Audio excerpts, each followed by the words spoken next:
Hello everyone, welcome back to my channel, and if you're new here, hi, I'm Debbie and I make art videos. In today's video, we'll be playing around with acrylic gouache. I haven't been using it very much because it dries out too quickly, but I think I might have found a solution for this. Let's go check it out. This is my set of acrylic gouache. It's the Rebecca Green and Holbein collection. Wonderful selection of colors. And this is what I picked up. It's called a Sta Wet. I hate the way that sounds, so let's just call it a Sta Wet palette. And I don't know why I've resisted buying one of these for so many years. I just didn't like the idea of paying 20 bucks for a plastic container, but it's a really good plastic container.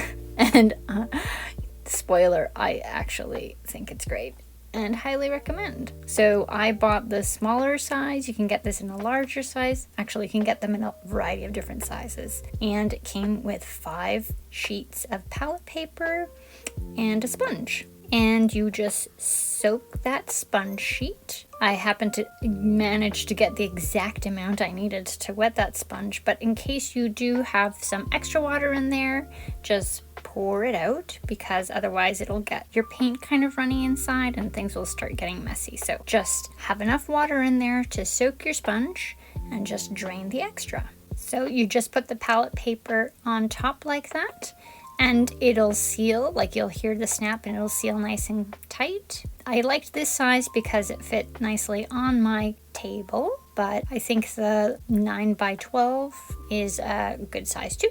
So I thought I would do something simple today. I had previously prepped a bunch of watercolor pages with some illustrations from my sketchbooks, and I just chose one of those to do. And I looked over some of my previous play arounds with the colors from this palette just for inspiration and a direction. Here's the sponge. You can buy it separately.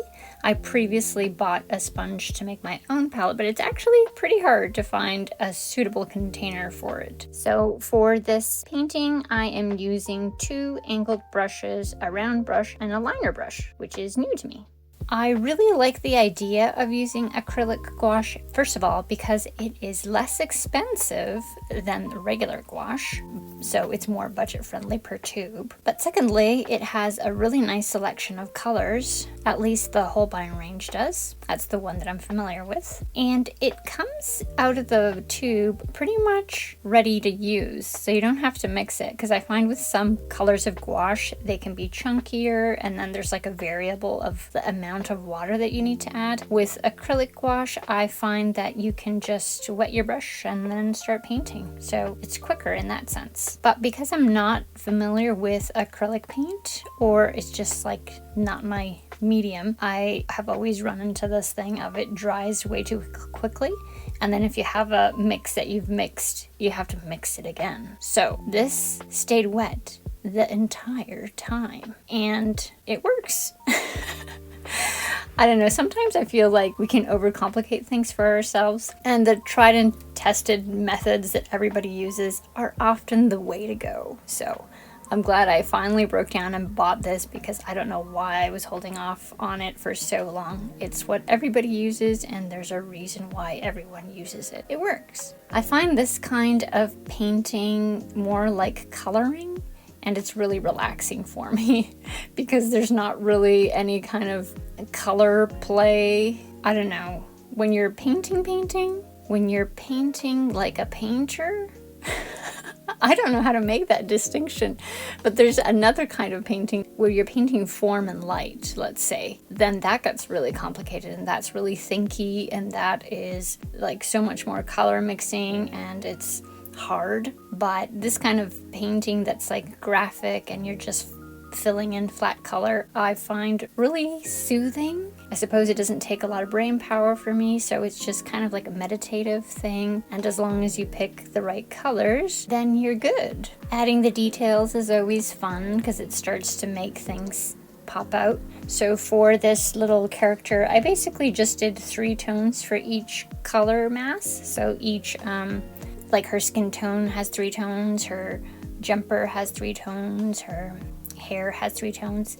I kind of went a little bit further than I should have with the hair. I liked the way it looked before I added the outline. I think the outline that I added was too red And I know what I was trying to do. I was trying to make her hair orangey so it matched her skin more, but I don't think that was necessary.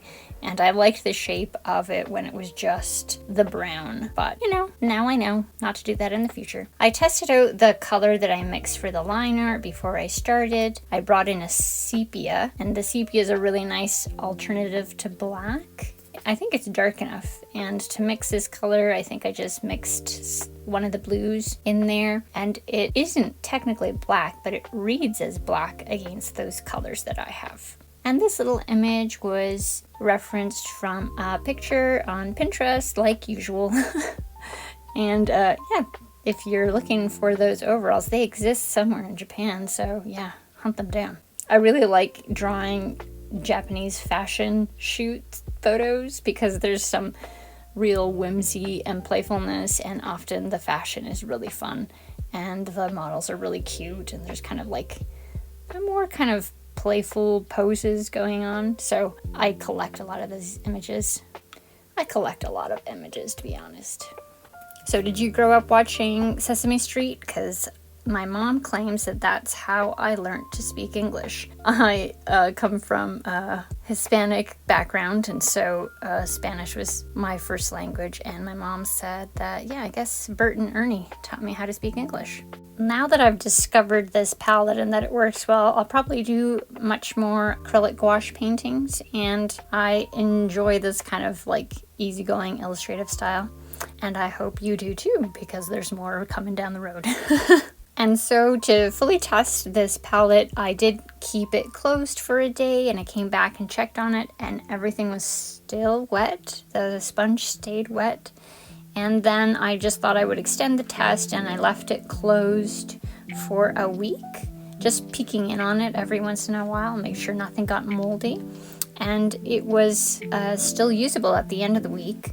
The only thing I would say is that if you do leave it like that, it kind of starts getting a little bit crumbly, and then you'd have to kind of reinstitute the paint. So you'd have to mix it together again just to like bring it back together, because it starts to separate a little bit if you just leave it there like that. Maybe that's a property of acrylic paint. I'm not familiar with that, but just a little heads up. I don't know why I've never bought a designated liner brush before, but I did recently, and it works really well. So yeah, shout out to a liner brush. I just thought that it was the same thing as a round brush, but it's not, and that makes sense, and it's really good for doing lines. Go figure. I loved adding the highlights on the sweater. The sweater is something I would totally wear, and I want one. So this is the paint right after I was finished, and everything's still juicy and great. Adding little highlights because that's always fun. So I hope you enjoyed that video, everyone. And yeah, let me know, who's your favorite Sesame Street character? Thanks so much for sticking around till the end. And if you've tried this palette before, what are your thoughts? I think I'm in love with it already. And I'm looking forward to what else I can put in there. Maybe acrylic paint, you know, new mediums. Anyhow, if you want to see more from me, there'll be something popping up here shortly. And do the liking and subscribing and all the good things. I'll see you soon at the next one. Bye now.